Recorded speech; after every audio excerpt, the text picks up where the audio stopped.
Good afternoon, ninth class. So students, today we are going to discuss our new exercise, that is 1.3 exercise. Before we start this exercise, firstly we have to understand few terms related to this exercise. Okay.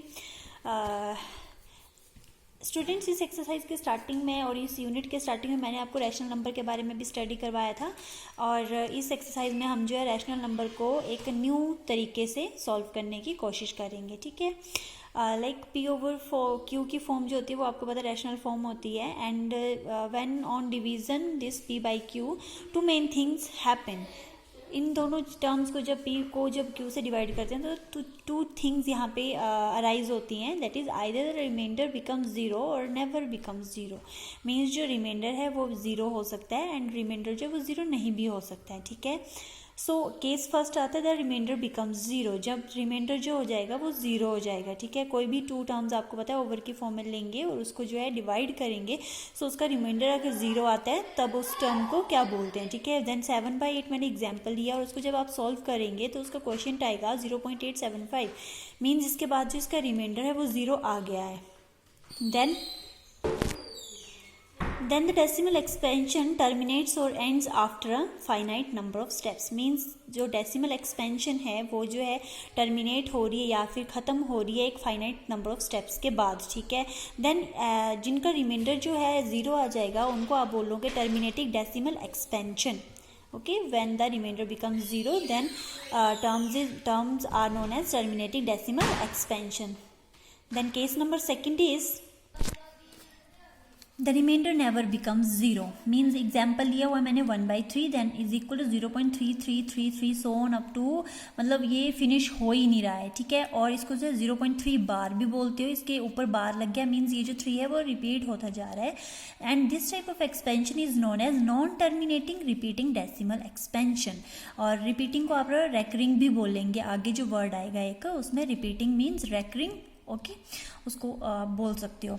And जब जो है जिसका reminder zero नहीं आएगा उसको आप non terminating decimal expansion बोलेंगे. ठीक है. Let's start. First question of this exercise 1.3. Write the following in decimal form and say what kind of decimal expansion each has. Means आपने जो है ये वाली जो expansions दी हुई हैं रैशनल फॉर्म दी हुई है, इसको आपने जो है बताना है कि इसका ये टर्मिनेटिंग है और नॉन टर्मिनेटिंग है. Then first one is 36/100. 36/100 is it in the form of p by q and we have to divide 36 with 100. So 36 आपने एज इट इज़ यहाँ पे लिख दिया है और इसको जो आपने 100 से मल्टीप्लाई करना है. सो 36 छोटा है इसलिए हमने यहाँ पे जीरो लगा दिया और अंदर भी जीरो लगा दिया और जीरो के बाद हमने जो है पॉइंट लगा देना है. देन 360 एंड 100 को आपने 3 से मल्टीप्लाई करना है. देन 300 आ जाएगा. यहाँ पे माइनस करेंगे तो 600 और फिर जो है 100 को 6 से करेंगे देन 600. तो रिमाइंडर यहाँ पे क्या आ गया, zero. That means 36/100 is equal to terminating decimal expansion. तो इसकी डेसिमल एक्सपेंशन कैसी है, टर्मिनेटिंग. मीन्स कुछ एक फाइनाइट स्टेप्स के बाद इसका रिमाइंडर क्या हो रहा है, ज़ीरो हो रहा है. ओके. सो आपने इस टाइप से क्वेश्चन को सॉल्व करना है. Let's start second part. 1/11 means आपने 1 को जो है 11 से मल्टीप्लाई करना है. देन नॉर्मली आप जैसे सॉल्व करते हो 1 जो है 11 से छोटे, देन आपने एक जीरो लगानी है और उसके साथ आपने जो है पॉइंट लगा दिया. ठीक है. यहाँ भी लगा दिया, अंदर एक जीरो लगा दिया. अभी भी छोटा है 11 से नंबर. देन आपने एक जीरो और लगा दिया बाहर और यहाँ पे अंदर भी आपने एक और जीरो लगा दी. देन 100 आ गया. ठीक है. देन 11 का टेबल बोलना है. देन 11 9 से 99 आपने ये कर दिया. ठीक है. उसके बाद आपने जो सॉल्व किया देन रिमाइंडर इज 1 एंड वहाँ पे आपने जो है डेसिमल ऑलरेडी लगाया. देन उसकी आपने एक और जीरो लगा देनी है. यहाँ पे एक जीरो लगा सकते हैं. ठीक है. उसके बाद अभी भी छोटा नंबर है 11 से, देन आपने एक और जीरो लगानी है और यहाँ पे एक और जीरो आपने पुट कर दी. ठीक है. Then 11 9 again 99 then remainder again 1. Same अभी जो हम एक जीरो लगा सकते हैं बिकॉज यहाँ पे पॉइंट लगा हुआ है. देन एक जीरो लगा दी. उसके बाद जो है एक जीरो और लगेगी यहाँ पे और एक जीरो और लगेगी यहाँ पे. सो 100 बन जाएगा एंड देन 11 9 से 99 देन रिमाइंडर इज 1. सो इसी तरह जो है स्टूडेंट्स 1 रिमाइंडर आ रहा है. दैट मीन्स ये जो है इनफाइनाइट स्टेप्स हो जाएंगे और इसको आप जो है 0.09 बार भी बोल सकते हो. 09 बार मीन्स 09090909 जो है रिपीट होता जा रहा है.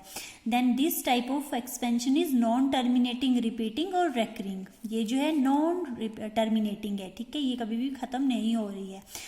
ओके. देन थर्ड पार्ट पे चलते हैं. 4:1/8 इज इक्वल टू 33/8 एंड इसको जो है नॉर्मली जैसे मल्टीप्लाई डिवाइड करते हैं वैसे कर दिया और इसका रिमाइंडर देखा हमने 0 आ गया. Then this term expansion is terminating. Okay, next 4th 5th 6th part को मैंने डायरेक्ट लिखा हुआ है. 3/13 को जब आप ऐसे डिवाइड करके लिखोगे देन आपका ये टर्म जो है यहाँ तक आने के बाद जो है फिर से आपका 2 3 0 7 6 9 आगे फिर चलता जाएगा और इसको जो है non terminating recurring decimal expansion बोलेंगे बिकॉज ये जो है फिनिश नहीं हो रहा है, इसका रिमाइंडर 0 नहीं आ रहा है. 2/11 देन 0.18 मीन्स 181818 आगे रिपीट होता जा रहा है, इसलिए हमने इसको 18 जो है बार लिख दिया हुआ है. एंड देन ये भी जो है आपका नॉन टर्मिनेटिंग रेकरिंग और रिपीटिंग डेसिमल एक्सपेंशन आ जाएगी. एंड ये वाली टर्म जो है इसको जब हम सॉल्व करेंगे देन हमारे पास ये आंसर आएगा और इसके बाद जो है आपका रिमाइंडर 0 आ गया. Then this expansion is terminating expansion. I hope आपको फर्स्ट क्वेश्चन समझ आ गया होगा बेटा. एंड अभी चलते हैं हम सेकेंड क्वेश्चन पे. You know that 1/7 is equal to 0.142857 mean आपको जो है ये गिवन है, आपकी बुक पे गिवन है ये वाला. Then can you predict what the decimal expansion of 2/7 3/7 4/7 5/7 6/7 are without actually doing the long division, if so how. 1/7 की एक्सपेंशन आपको यहाँ पे दी हुई है, मीन्स ये नॉन टर्मिनेटिंग है. सो आपने जो है विदाउट लॉन्ग डिवीजन करना है. 2/7 3/7 इनको भी जो है सॉल्व करना है और बताना है कि ये जो है इनकी वैल्यूज क्या क्या है. Okay, then solution is without actual long division the decimal expansion of these fractions are as follows. 2/7 3/7 4/7 5/7 6/7 मैंने सभी लिख लिए यहाँ पे.